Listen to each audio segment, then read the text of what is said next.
Bab 401. Wira mendesah, lalu berkata, "Nggak ada. Kalau sekarang kamu menyandera aku, mungkin kamu bisa mendapatkan seekor kuda dan menungganginya pulang ke Yispohan malam ini." Sebenarnya, Wira agak menyesal telah menyandera bandit wanita ini. Mary menguasai seni bela diri sehingga Wira harus mengutus orang secara khusus untuk mengawasinya. Kalau tidak, mungkin Mary bisa membuat keributan. Sekarang, Wira sedikit menyesal. Seharusnya, waktu itu dia berusaha menguasai Yispohan dan membereskan semua bandit. Mary pun mundur untuk menjaga jarak dengan Wira. Dia menyahut, "Aku nggak akan terjebak. Kamu pasti sudah menyiapkan rencana dan menungguku masuk jebakan." Wira merasa tidak berdaya, padahal dia sedang berkata jujur. Kemudian, Wira mengubah topik pembicaraan, "Nggak masalah kalau kamu nggak percaya. Aku memintamu tinggal karena mau minta bantuanmu untuk menjaga adik sepupuku." Mary menimpali seraya mengerutkan dahi, "Menjaga adik sepupumu. Maksudmu gadis yang terus mengikutimu tadi?" Wira mengangguk, lalu menjawab, "Iya, sekarang jarinya terluka. Jadi, dia agak kesulitan dalam beraktivitas tapi, dia juga merasa nggak nyaman kalau aku dan pamanku yang menjaganya, bagaimanapun, kami ini pria." Mary berucap dengan sinis, "Apa kamu nggak takut aku menyandera dia, lalu berbalik mengancammu untuk melepaskan aku kembali ke Yispohan?" Wira membalas sembari menyipitkan mata, "Kamu itu memang bukan orang baik, tapi kamu berprinsip. Asalkan sudah setuju, aku yakin kamu nggak akan berbuat seperti itu." "Kamu," seru Mary. Dia membatin. Pencuri ini cukup memahaminya. Dia memang nggak akan pernah mengingkari janjinya. "Jaga adik sepupuku baik-baik. Kalau performamu bagus, aku akan pertimbangkan untuk melepaskanmu kembali ke Yispohan," ujar Wira. Kemudian, Wira meletakkan kedua tangan di belakang punggung dan berpesan sebelum pergi. "Ingat, adik sepupu dan kerabatku agak penakut, jangan sampai identitasmu bocor." "Dasar pencuri sialan, nggak tahu malu. Kenapa aku harus dengar omonganmu? Memangnya aku takut sama kamu?" Omel Mary. Namun, sebenarnya dia merasa gugup. Mary memang takut dengan Wira setelah ditangkap 2 kali berturut-turut. Dia selalu merasa Wira menyembunyikan trik dan menyiapkan jalan lain untuk menghadapinya. Mary pulang ke rumah baru dan melihat Lestari yang sedang menunggu di sana. Meskipun merasa sedikit tidak senang, Lestari tetap menyapa dengan sopan. "Kakak ipar, aku Lestari. Kelak, aku harus merepotkanmu." Jari Lestari ditusuk dengan jarum sehingga sekarang jarinya bengkak dan sakit. Dia tidak bisa melakukan apa-apa. Bahkan, Wira yang menyuapinya saat makan malam. Selain itu, memakai baju dan masuk kamar mandi sangat merepotkan. Mary yang terkejut melambaikan tangan sambil menjelaskan. "Kakak ipar, Lestari, kamu salah paham. Aku bukan kakak iparmu ataupun selir Wira." Lestari pun bertanya, "Jadi, kamu punya hubungan apa sama Kak Wira?" Mary menjawab dengan terbata-bata, "Aku ini, jika mengatakan bahwa dia adalah sandera, identitas Mary pasti akan terungkap. Nanti, Wira pasti akan memberinya pelajaran." Mary tidak bisa berkata jujur, tetapi dia juga tidak pandai berbohong. "Sudahlah, kakak ipar, kamu nggak usah malu," kata Lestari. Kemudian, dia melanjutkan perkataannya seraya merengut.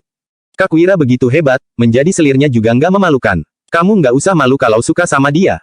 "Aku bukan selirnya dan aku juga nggak suka sama dia. Kamu jangan bicara sembarangan," ucap Mary yang wajahnya memerah, dia benar-benar kesal. Mary tidak mungkin menyukai Wira karena sudah diperlakukan seperti ini 2 kali. Lestari segera mengalihkan topik. "Sudahlah, kakak ipar, sudah malam, ayo, kita tidur." Gengsi Mary sangat tinggi sampai-sampai dia tidak mau mengakui bahwa dirinya adalah selir Wira. Padahal Wira begitu hebat, entah berapa banyak wanita yang ingin menjadi selirnya. Jawab Mary. Dia terpaksa mengiyakan karena tahu Lestari tidak akan mengubah panggilannya. Melihat luka di jari Lestari, Mary pun membantunya membuka baju. Dia mengernyit ketika memperhatikan luka di tubuh Lestari, lalu bertanya, "Kenapa kamu bisa terluka?" Bab 402. Lestari menceritakan kejadiannya secara garis besar, keluarga Suteja mau merebut. "Kamu masih bisa bertahan setelah mengalami begitu banyak siksaan. Hebat juga kamu," puji Mary. Setelah itu, dia berkata lagi dengan marah, "Keluarga Suteja dan Radit benar-benar brengsek. Nanti, aku akan mengumpulkan pasukan untuk membalas mereka." Lestari yang terkejut berujar, "Mengumpulkan pasukan? Kak, kamu kerja apa?" Mary berdeham, lalu menyahut dengan wajah memerah, maksudku, aku akan bantu kamu mengumpulkan pasukan kakakmu." Lestari menimpali seraya tersenyum, "Nggak perlu. Hari ini, Kak Wira pergi pengadilan daerah dan sudah memusnahkan keluarga Suteja. Dia juga memenjarakan Radit." Mary tercengang. Wira memang benar-benar hebat. Dia bisa memusnahkan keluarga kaya kabupaten dan memenjarakan pejabat sipil pengadilan daerah. Tindakan Wira benar-benar membuat orang ketakutan. Kemudian, Mary dan Lestari pun tidur bersama setelah mandi. Lestari yang penasaran bertanya lagi, "Kakak ipar, gimana kamu bisa kenal Kak Wira?" Mary teringat ketika dia bergegas turun gunung dengan menunggangi kuda. Dia ingin menangkap Wira yang diikat untuk membalaskan dendam Kadir. Alhasil, Mary malah jatuh ke tangan Wira. Mary menjawab dengan geram, "Aku kenal dia waktu berperang." Mata Lestari berbinar-binar saat berucap, "Berperang, kakak ipar, ternyata kamu itu jenderal wanita, makanya bisa bertemu Kak Wira di medan perang. Kalian bertemu di peperangan yang mana?" Apakah waktu Kakwira menembak mati Raja Tanui atau membakar 30.000 pasukan infanteri bangsa Agrel? Kalau bukan, apa mungkin kalian bertemu waktu Kakwira menerobos markas bangsa Agrel dengan formasi kerbau api? Lanjut Lestari. Begitu mendengar kata Jenderal wanita, Mary yang merupakan bandit langsung merasa malu. Sebenarnya, dia ingin membantah. Namun, akhirnya dia hanya menjawab. Kakakmu melarangku untuk menceritakan hal ini. Lestari mengangguk, lalu menimpali. Benar, masalah itu memang nggak boleh diketahui banyak orang. Kakwira bilang kita harus rendah hati supaya nggak perlu memusingkan masalah reputasi. Mary diam-diam menggertakkan giginya sembari menyahut, cepat tidur. Wira ini memang tidak tahu malu. Dia mengalahkan Yispohan dengan menggunakan trik, tetapi malah sibuk memamerkannya. Bahkan, Wira yang sok suci menipu gadis polos ini dengan mengatakan bahwa dia tidak ingin memusingkan masalah reputasi. Memangnya apa yang perlu dibanggakan dengan mengalahkan segerombolan bandit? Wira tidak seperti penasihat militer yang berjasa karena menembak mati Raja Tanui dan mengalahkan 100.000 kavaleri bangsa Agrel. Keesokan harinya, di ruang baca kerajaan di ibu kota, Raja Bakir, Kemal, Ardi, dan 6 menteri sedang membahas sebuah laporan. Ini adalah laporan dari Prefektur Baru Kota Pusat Pemerintahan Jagabu, Farhan. Pembahasan utamanya adalah tentang menyita kekayaan orang kaya untuk pembangunan negara, setengah dari uang yang didapatkan dari orang-orang kaya tersebut akan diserahkan kepada pemerintah, setengahnya lagi akan digunakan untuk melaksanakan pembangunan demi meningkatkan perkembangan ekonomi. Farhan juga memberi contoh. Saat memeriksa keluarga Yumandi yang bersekongkol dengan pasukan elang hitam bangsa Agrel, semua kekayaan keluarga Yumandi disita. Totalnya sekitar 3 miliar gabak dan semuanya dikirimkan ke ibu kota kerajaan. Anehnya, kali ini kedua faksi sependapat dan tidak ada yang menentang kebijakan ini. Hal ini karena pemerintah kehabisan dana. Sekarang sudah akhir tahun, bahkan gaji pejabat ibu kota kerajaan pun belum dibagikan. Sekarang, siapapun yang bisa memberikan uang untuk pemerintahan adalah penyelamat. Solusi yang diberikan Farhan ini langsung menyelesaikan permasalahan darurat pemerintah. Bahkan, Raja juga bersemangat. Namun, Farhan menyebutkan di akhir laporan bahwa kebijakan ini adalah ide Wira, jadi, seharusnya ini merupakan jasa Wira. Sementara itu, raut wajah Raja Bakir menjadi muram setelah melihat ini. Bab 403. Raja Bakir tidak percaya bahwa kebijakan ini merupakan ide Wira. Dia tetap menganggap Putro yang diam-diam merencanakan ini agar bisa mendukung Wira masuk ke istana. Dengan demikian, Putro bisa mengontrol urusan pemerintahan. Kemal memberi saran, Yang Mulia, sudah saatnya memberi gelar untuk Tuan Wahyudi. Dia membuat kebijakan untuk pemerintah lagi. Kalau kebijakan ini terus dijalankan, pasti bisa mengatasi kesulitan pemerintah dan menghilangkan kekesalan rakyat. Sekali merengkuh dayung, 2-3 pulau terlampaui. Suhendra dan Tirta juga sama-sama mengangguk. Kebijakan ini memang tidak bisa menyelesaikan masalah dalam jangka waktu panjang seperti peraturan pajak bumi dan ketentuan yang mengharuskan pejabat untuk membayar pajak. Namun, kebijakan ini cukup efektif dalam jangka waktu pendek. Sementara itu, Ardi malah berkomentar dengan ekspresi datar. Yang Mulia, menurut saya, kebijakan ini hanya memberikan keuntungan kecil, tapi tidak adil. Orang yang membuat kebijakan ini pasti berniat jahat. Kemal memelototi Ardi sambil berujar. Penasihat Ardi, jangan membesar-besarkan masalah. Raja Bakir menimpali. Penasihat Ardi, coba jelaskan. Ardi menjelaskan, Yang Mulia, kalau dilihat, kebijakan ini memang bisa mengatasi masalah keuangan pemerintahan dan menghilangkan kekesalan rakyat. Tapi, syaratnya adalah pejabat yang melaksanakan kebijakan ini harus mengutamakan kepentingan umum dan setia kepada pemerintah. Maaf kalau saya salah, sekarang, pejabat setempat yang punya karakter seperti ini sangat sedikit. Raja Bakir mengangguk seraya mengernyit. Pasukan rahasia naga telah menginspeksi di berbagai tempat. Raja Bakir tahu kondisi pejabat dari berbagai tingkat lebih jelas daripada pejabat pemerintahan. Raut wajah Kemal sedikit berubah. Kerajaan Nuala memang dipenuhi dengan pejabat yang korupsi.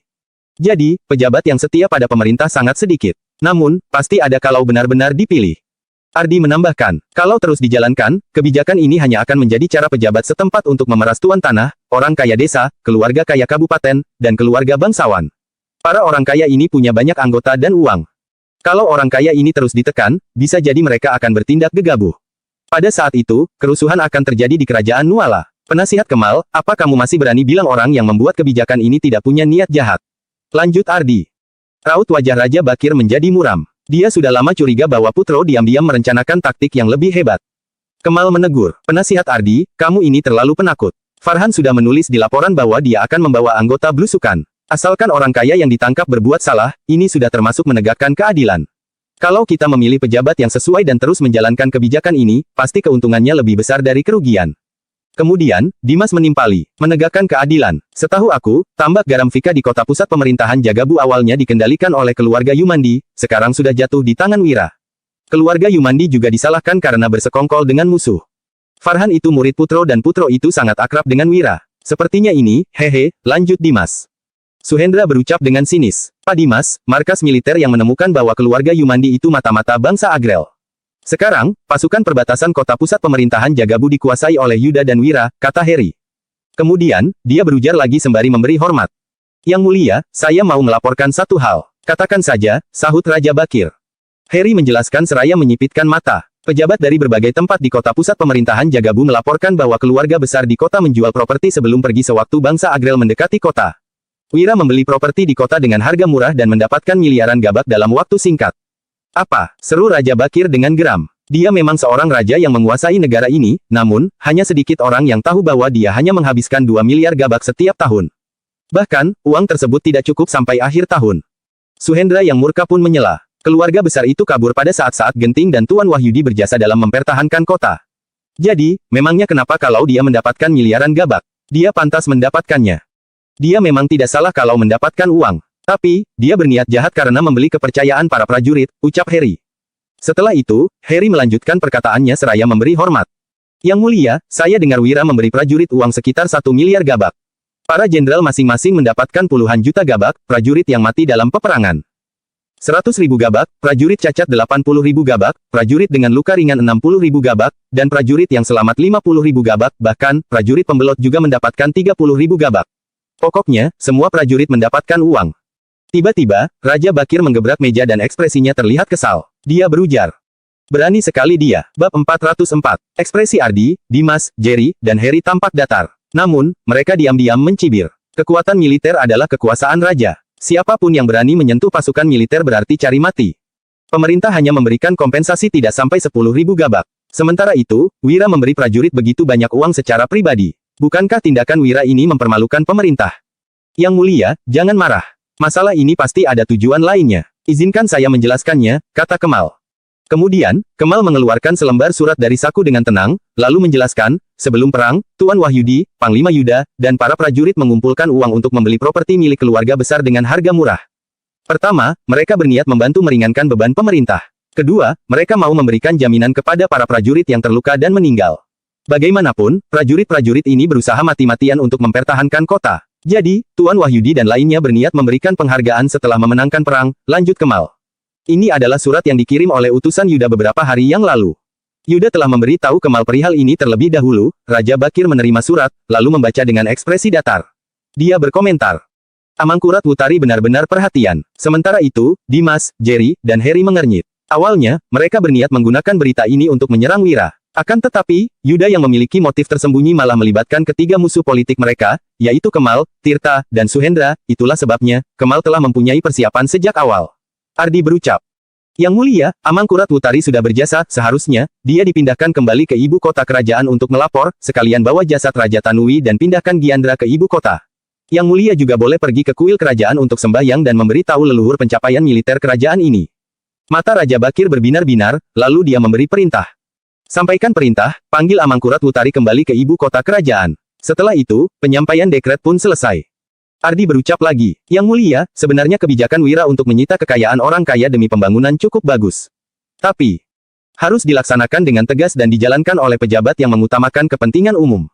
Saya sendiri merekomendasikan Iqbal. Mohon Yang mulia menaikkan jabatannya menjadi prefektur, lalu memindahkannya ke kota pusat untuk mengumpulkan uang bagi pemerintahan.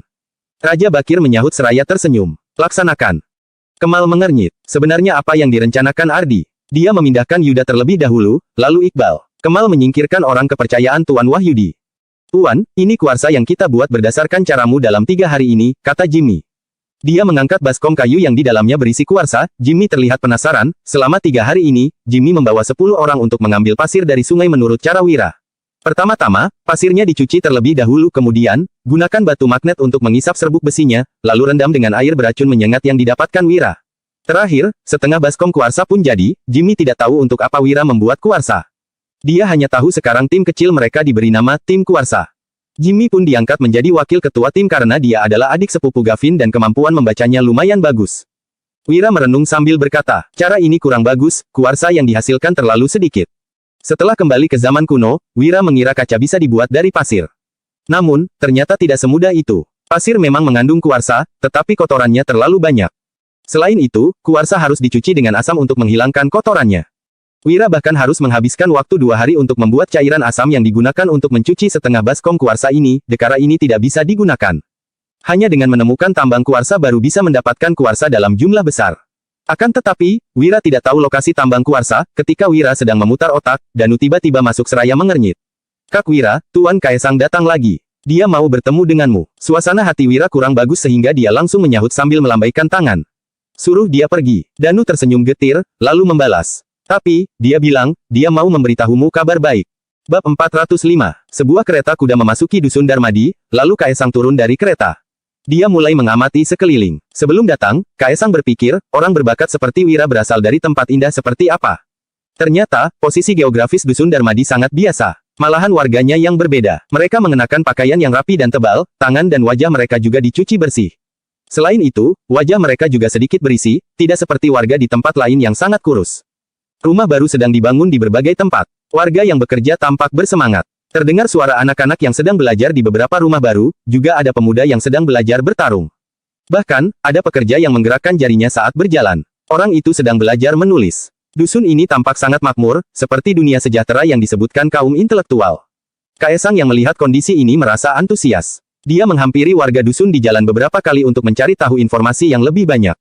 Hanya saja, sebelum Kaisang mendekat, warga desa pun menjauh. Para warga desa tidak memberikan kesempatan kepada Kaisang untuk mengobrol.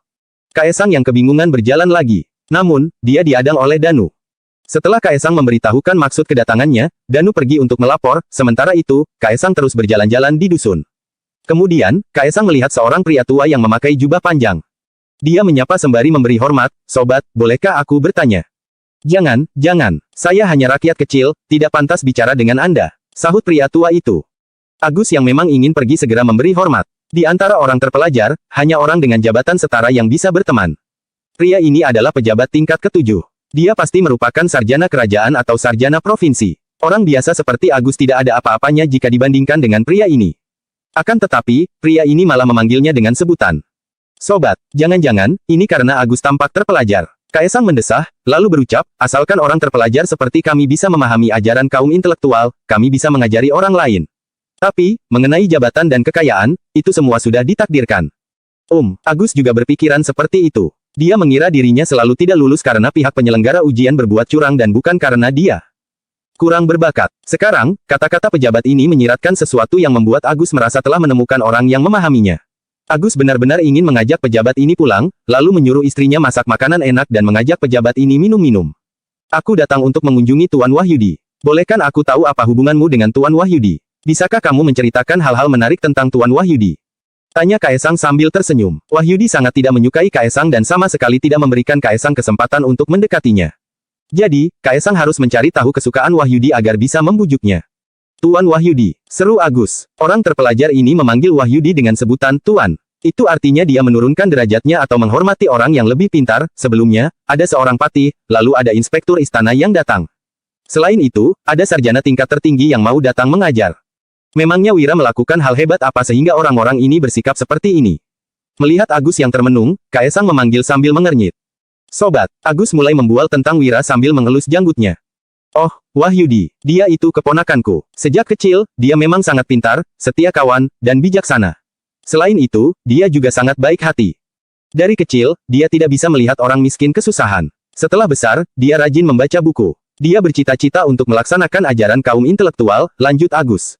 Sekarang, Agus dan putranya mendapatkan 12.000 gabak dari Wira setiap bulan. Agus memang merasa pengetahuan Wira tidak bisa dibandingkan dengan dia, tetapi Agus telah mendapatkan keuntungan dari Wira. Kaisang berdeham, lalu menyela. "Sobat, karakter Tuan Wahyudi memang tidak perlu diragukan lagi, tapi, aku mau memahami apa yang disukai dan dibenci Tuan Wahyudi." "Ini, Tuan Wahyudi paling benci orang yang mengandalkan kekuasaan untuk menindas orang lain dan harus berlutut kalau bertemu dengan pejabat," kata Agus. Kemudian, Agus mengamati sekeliling untuk memastikan tidak ada orang lain, lalu melanjutkan. "Tuan Wahyudi suka membagi uang kepada orang lain dan wanita cantik." Kaisang yang terkejut menimpali. Kenapa aku merasa Tuan Wahyudi tidak seperti orang yang suka bermain?" Wanita, bab 406. Pria bejat biasanya akan terlihat lesu, bermata keruh, dan kehilangan semangat. Namun, ketika Agus datang ke pengadilan daerah untuk bertemu dengan Wira terakhir kali, dia terlihat bersemangat dan jelas bukan tipe pria yang hanya tergila-gila pada wanita. "Sobat, kamu sudah salah paham," ucap Kaisang. Agus menyangkal dengan nada penuh waspada. Kalau Wira bukan tipe orang yang hanya tergila-gila pada wanita, bagaimana mungkin dia akan berani merampok putri Tuan Boris dari kota kecamatan 3 tahun lalu, kalaupun risikonya adalah pemenggalan kepala. Kaisang tercengang. 3 tahun lalu, siapapun yang berani menikahi putri Boris bisa dianggap bernyali sangat besar. Agus menimpali. 2 bulan yang lalu, dia pergi ke bordil selama 3 hari bersama seorang pemuda dari desa kami sebelum akhirnya kembali. 3 hari, Dodi yang sangat gagah itu pulang dengan kaki gemetar. Sembari mengulurkan 3 jari, Agus berkata dengan ekspresi iri. Juga, belum lama ini, ada 2 wanita cantik dari kota pusat pemerintahan Jagabu yang datang mencarinya. Ketika kembali dari kota itu, dia juga membawa pulang 2 wanita cantik. Itu bahkan belum termasuk sepupu perempuannya di kota kabupaten, juga istrinya sendiri. Lihatlah, dengan adanya begitu banyak wanita di sekitarnya, bagaimana mungkin dia nggak tergila-gila pada wanita? Tanya Agus. Pergi ke bordil dan dikelilingi banyak wanita. Sepertinya aku sudah salah menilainya, ucap Kaisang. Matanya tampak berbinar-binar. Saat dia hendak mengepalkan tangannya dan menyampaikan sesuatu, Agus malah tersenyum dan pergi. Begitu mendongak, Kaisang melihat Wira datang dengan membawa Danu dan belasan pemuda lainnya. Dia bergegas mengepalkan tangan, lalu menunduk seraya berkata, "Salam hormat kepada Tuan Wahyudi. Maafkan aku yang datang mengganggumu, tapi aku perlu menyampaikan sesuatu yang sangat penting."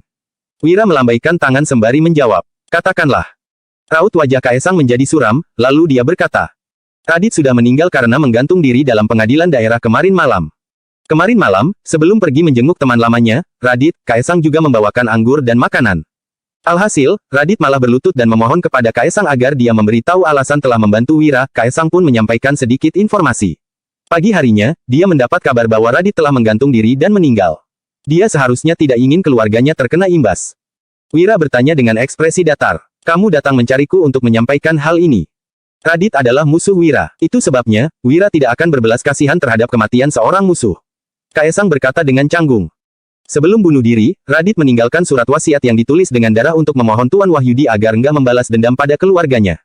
Wira mengangkat alis sembari berkata, "Dia sudah berpikir terlalu banyak. Aku nggak punya banyak energi untuk berurusan dengan keluarganya. Kalaupun ada, aku juga nggak akan melakukannya. Terima kasih atas kebaikan Tuan," ucap Kaisang. Kemudian, dia mengalihkan topik pembicaraan dengan berkata, "Tuan, bisakah kita berbicara berduaan sebentar?" "Nggak bisa," Wira menjawab dengan ekspresi datar, "kalau ada sesuatu, katakan saja di sini." Kaisang terdiam dan tidak bisa berkata-kata. Kaisang hendak mewakili bangsa Agrel untuk menyogok Wira, jika dikatakan secara terang-terangan, bukankah itu sama dengan mencari mati? "Oh iya," Wira bertanya, "kalian yang menjadi inspektur istana, biasanya bekerja di berbagai wilayah di kerajaan Nuala, kan?" Kaisang buru-buru menjawab, "Selama 3 tahun terakhir, aku sudah bekerja sebagai inspektur istana dan mengunjungi 9 dari 10 provinsi besar di kerajaan Nuala. Satu-satunya yang belum aku kunjungi adalah provinsi Hanula." Wira pun mengernyit seraya bertanya, "Apa kamu pernah mendengar tentang Kuarsa?" "Kuarsa?" tanya Kaisang. Dia berpikir sejenak, lalu tersenyum pahit seraya menggelengkan kepala dan menjawab, "Aku nggak tahu apa yang dimaksud oleh Tuan. Bisakah Tuan menjelaskannya?" "Karena kamu nggak tahu, biarkan saja. Kamu sudah boleh pergi sekarang," ucap Wira. Dia mengernyit seraya melambaikan tangan dan merasa agak bingung. Kerajaan Nuala memiliki iklim dan geografi yang mirip dengan dunianya yang lama, bahkan hewan dan tumbuhannya juga sama persis, sumber daya mineral seharusnya juga tidak terkecuali. Di kehidupan sebelumnya, terdapat tambang kuarsa di banyak tempat. Namun, tidak ada yang pernah mendengar tentang itu di sini. "Tuan, walaupun aku nggak pernah mendengar tentang kuarsa, bagaimanapun aku sudah bepergian ke seluruh negeri," ujar Kaisang sembari mengejar Wira. Kemudian, dia melanjutkan sambil tersenyum, "Tolong memberikan deskripsi lebih lanjut tentang seperti apa kuarsa. Saat bepergian keluar kota, aku akan mencoba untuk mencarinya untuk Tuan."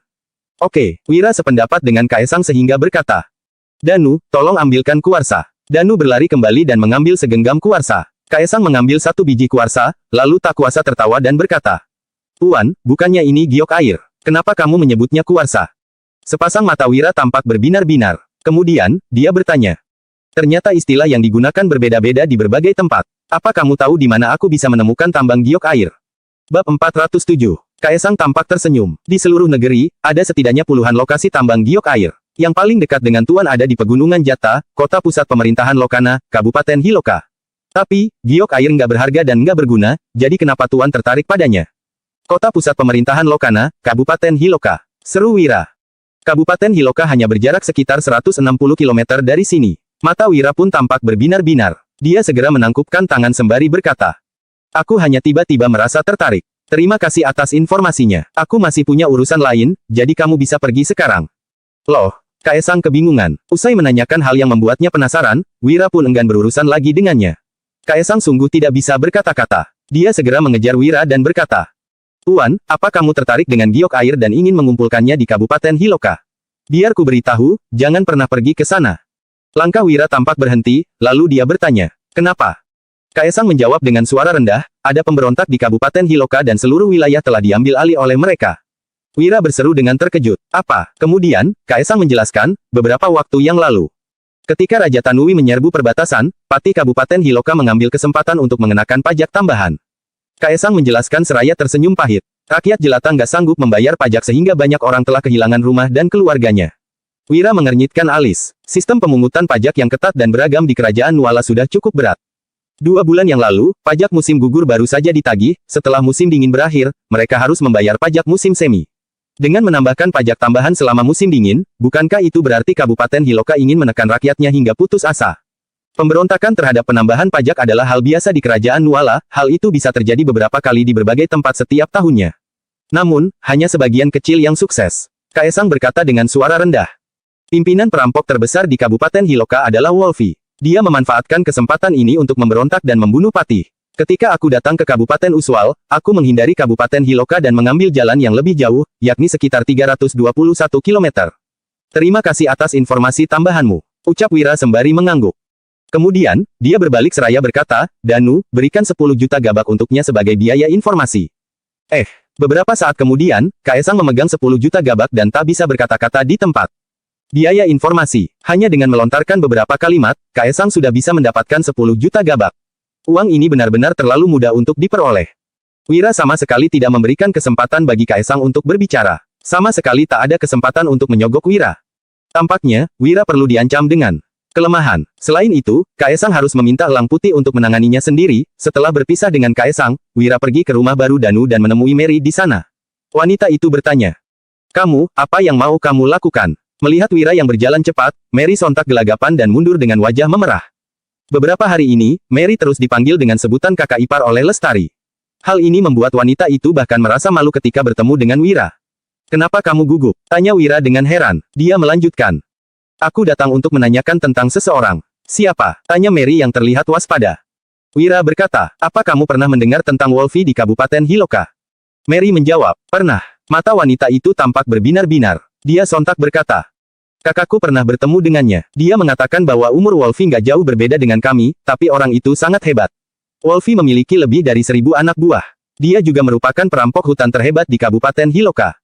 Wira memicingkan matanya sembari berkata, "Dia sudah memberontak dan menguasai seluruh Kabupaten Hiloka." "Apa? Baguslah," seru Mary. Dia bertepuk tangan dan tampak berseri-seri. Wanita itu melanjutkan, "Para pejabat korup itu terus menekan rakyat jelata. Mereka mendorong orang-orang untuk hidup dalam kesulitan, jadi pemberontakan ini sangat bagus."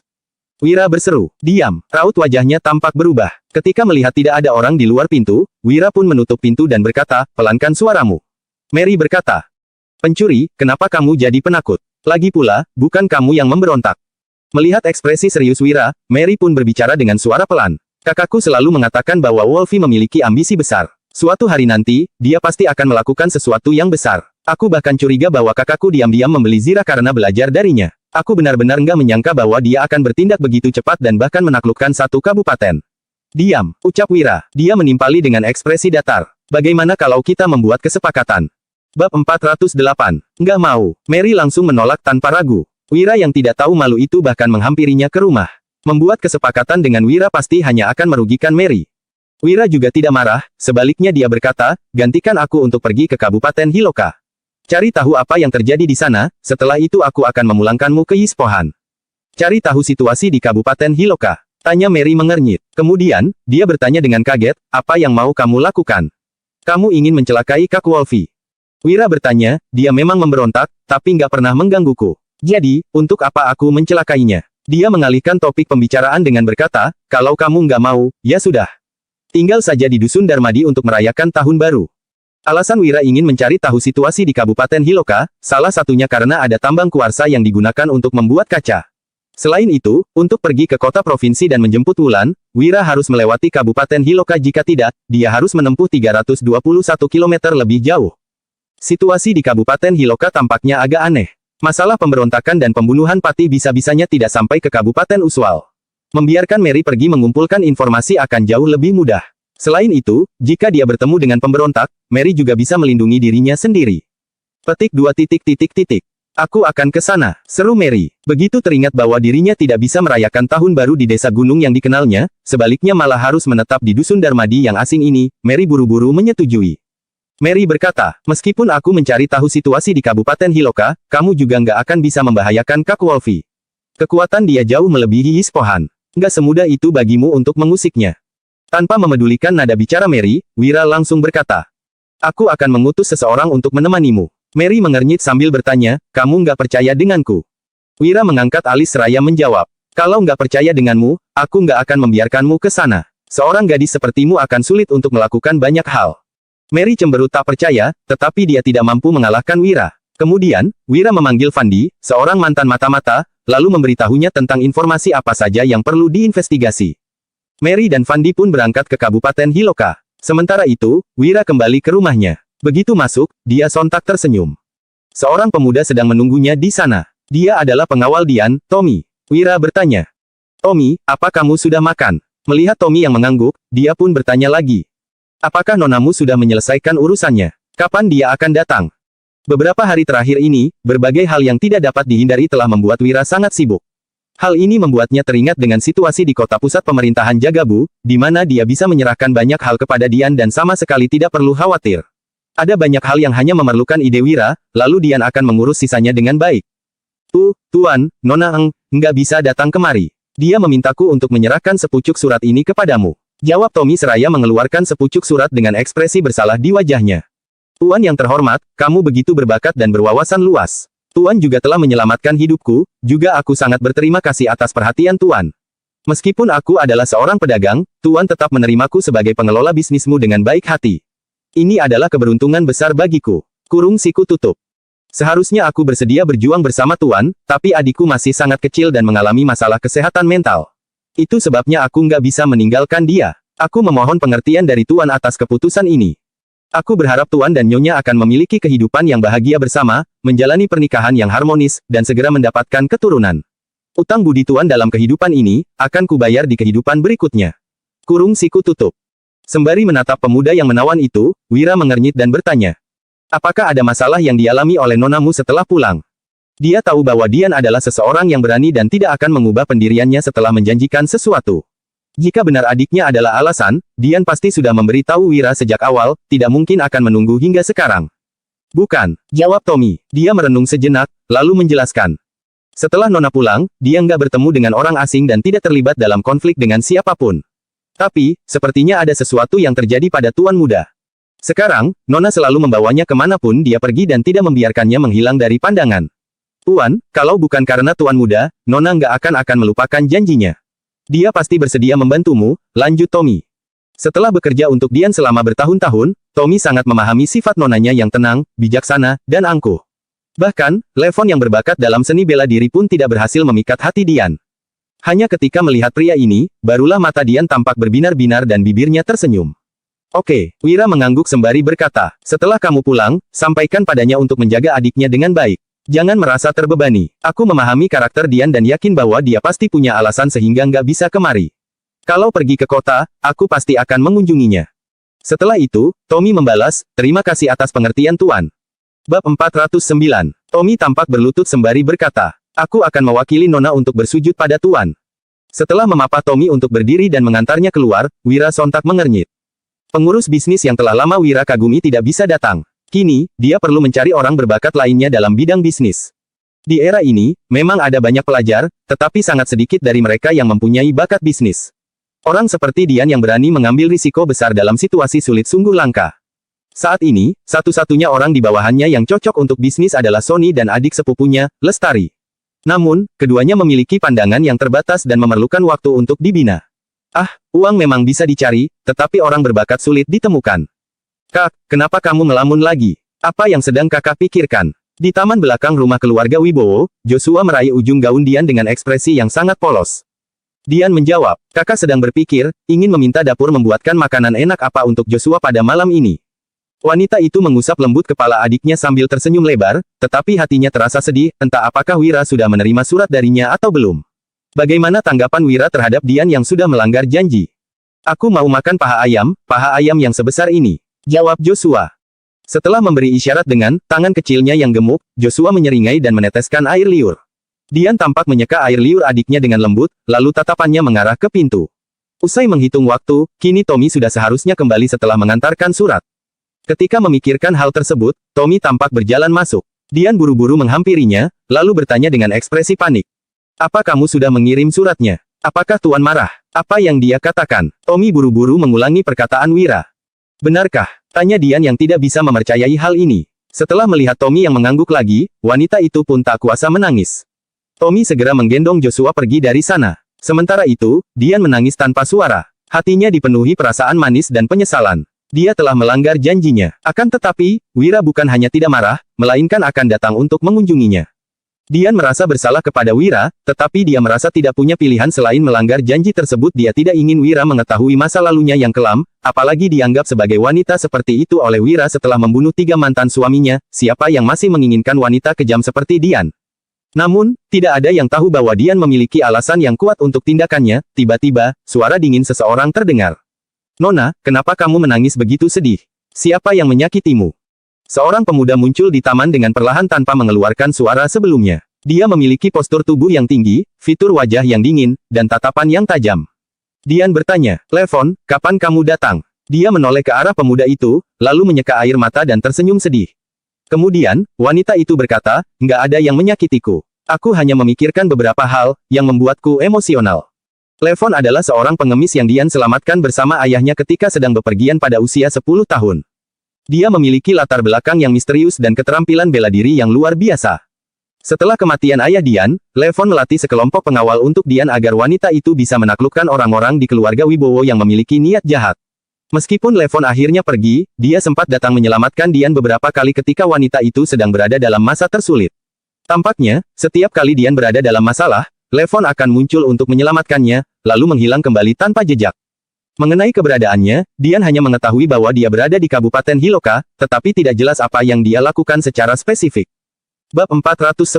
Levon berseru, Nona, jangan berbohong padaku. Kamu nggak akan mudah menangis seperti para gadis bangsawan lainnya. Levon menggeleng, lalu berkata seraya memicingkan matanya. Apakah Supri yang mencelakaimu dan Joshua lagi? Kamu nggak seharusnya menghalangiku pas itu. Setelah membunuhnya, nggak akan ada masalah lagi. Nggak boleh, jawab Dian dengan nada tegas. Dia mengubah ekspresinya seraya berkata. Bagaimanapun juga, dia adalah pamanku. Aku nggak bisa membiarkanmu membunuhnya. Petik 2. Baiklah, Levon mengernyitkan alis sejenak sebelum berkata. Nona, kalau kamu nggak bahagia tinggal di sini, kamu bisa pergi dengan Joshua. Aku bisa membawa kalian ke tempat yang lebih baik, di mana kamu nggak akan merasa sedih lagi. Dian bertanya dengan heran, kemana? Levon pun menjawab dengan ekspresi penuh harap, Kabupaten Hiloka.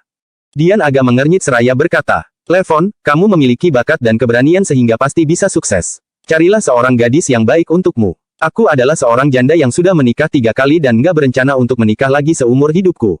Aku hanya akan merawat Joshua selamanya. Selama ini, Dian selalu tahu bahwa Levon memiliki perasaan terhadapnya. Kehadirannya dalam situasi berbahaya selalu membuat Dian terharu. Namun, setelah memikirkannya dengan lebih saksama, Dian menyadari bahwa itu adalah rasa terima kasih, bukan perasaan cinta. Levon menyangkal seraya mengernyit. Nona, kamu bukanlah janda yang sudah menikah 3 kali. Ketiga pria itu bahkan nggak pernah menyentuhmu. Raut wajah Dian sontak berubah, lalu dia berseru. Diam, enggak, aku akan mengatakannya. Jawab Levon. Dia membusungkan. Dadanya seraya berkata, Nona, aku sudah menyimpan beberapa hal dalam hatiku selama bertahun-tahun ini, sejak pertama kali bertemu dengan Nona, aku sudah memberikan hatiku kepadamu. Di masa lalu, aku nggak pantas untuk Nona dan nggak berani mengungkapkan perasaan suka terhadapmu. Aku hanya bisa melihat Nona menderita dan dinikahkan dengan 3 pria yang nggak kamu sukai. Aku terpaksa menggunakan cara-cara kejam untuk mengakhiri hidup ketiga pria bejat itu. Seru Levon. Dian berseru, diam. Dia memeriksa sekitarnya dengan hati-hati, lalu bertanya. Jangan bahas lagi. Apa kamu ingin mati? Membunuh adalah tindakan yang sangat serius, apalagi membunuh 3 orang. Jika kabar ini tersebar, Levon pasti akan dihukum mati. Levon pun mengubah topik pembicaraan. Dia mengepalkan tangan sembari berkata. Nona, sekarang aku sudah mendirikan usaha sendiri dan nggak akan membiarkanmu menderita, selama kamu bersedia, aku akan menikahimu dengan meriah. Kalaupun kamu menginginkan bintang-bintang di langit, aku akan mengambilnya untukmu. Dian mengernyit sembari menimpali. Levon, seperti yang aku katakan sebelumnya, aku nggak akan menikah lagi. Levon tampak sangat kesal. Kemudian, dia bertanya. Nona, kenapa? Apa kamu merasa bahwa aku nggak cukup baik untukmu? Apa kamu merasa aku nggak pantas untuk seorang gadis bangsawan sepertimu? Bukan, Dian segera membantah. Levon, tolong jangan salah paham. Aku nggak pernah meremehkanmu. Di dalam hatiku, kamu selalu seperti seorang kakak. Apalagi, aku sudah menyukai orang lain. Kakak, sudah menyukai orang lain? Tanya Levon. Dia tampak tertegun, lalu dia berkata dengan tatapan tajam, siapa orang itu? Dia pasti cendekiawan, kan? Aku tahu, kamu selalu tertarik pada mereka yang berpendidikan tinggi. Tapi, aku memang nggak berbakat di sana. Dian menggelengkan kepalanya. Wanita itu mengernyit seraya berkata. Dia adalah cendekiawan, tapi bukan cendekiawan yang kamu bayangkan. Selain itu, aku dan dia nggak mungkin bisa bersama. Baiklah, ucap Levon sembari tersenyum pahit. Kemudian dia melanjutkan. Apakah hubunganmu dengan pria itu seperti hubungan kita berdua? Mungkin, jawab Dian yang tersenyum sedih, dia mengubah topik pembicaraan dengan berkata. Aku sudah nggak bertemu denganmu selama 2 tahun. Kamu muncul tiba-tiba seperti ini karena ingin mencariku, kan? Levon menjawab dengan ekspresi serius. Aku ingin membeli beras darimu. Dian tersenyum gembira sembari bertanya, kita sudah seakrab ini, kenapa harus membahas jual beli? Katakan saja, berapa banyak yang kamu inginkan? Aku akan memberikannya untukmu. Levon menjawab dengan suara rendah. 3.000 ton. Dian bertanya, sebanyak itu. Dia sangat terkejut, tetapi segera berkata. Nggak masalah. Setelah menyiapkannya, aku akan mengirimkannya ke tempat yang kamu tentukan. Levon meninggalkan alamat, lalu langsung pergi. Apa yang dilakukan Kak Levon sekarang? Kenapa membutuhkan begitu banyak beras sekaligus? Dian menghela napas. Begitu berbalik, wanita itu pun terkejut. Tiba-tiba, pamannya yang licik itu, Supri, muncul di pintu belakang. Wajahnya penuh dengan kegembiraan yang tidak bisa ditahan.